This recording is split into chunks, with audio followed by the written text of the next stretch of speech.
Well, Washington Post reports more mass firings at the Department of Health and Human Services over the weekend. The Associated Press reporting that this week the IRS could target employees subject for termination. Such a huge story nationally, but especially so, guys, in the Commonwealth of Virginia. You know this. So many federal employees living in Central Virginia, in Northern Virginia, the ripple effects across the economy, possible impacts on the housing market. You don't need to be an economist to know what potentially could be happening here. I think over the course of the last several days, though, a lot of people who aren't federal government employees have learned a bit more about what it means to be a probationary federal employee or a federal government on probation.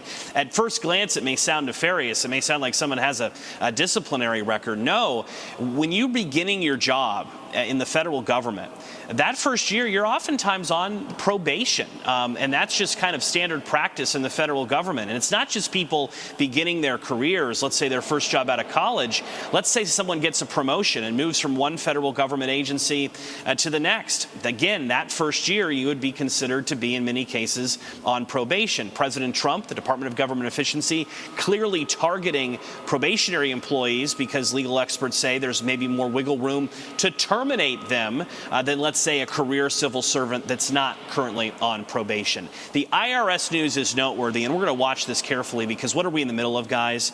Tax season. What do people want? Their tax refunds.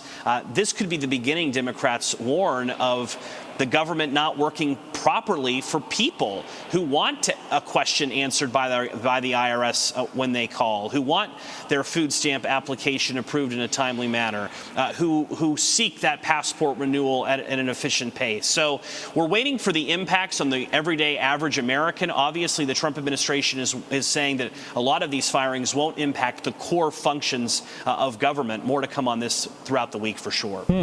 And Joe, of course, today is President's Day in honor of the federal holiday. What can you tell us about how Americans are viewing President Trump's second term in office so far? Well, I just said all that, right? And you might think, oh, is there some big blowback? He's as popular as really he's ever been. Has his numbers dipped slightly since November? Yes, in some of the polls, but in many polls, he's still above 50%, which is substantially higher than where President Trump was throughout his first term, and substantially higher than where President Joe Biden was for the majority of his term in office. Americans are, for the most part, approving of his takes on immigration.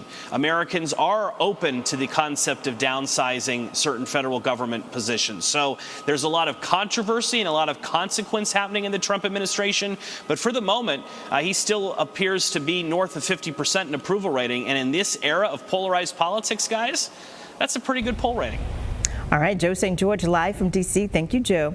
And you can find all of our political coverage online at WTVR.com or by downloading the free CBS 6 News app.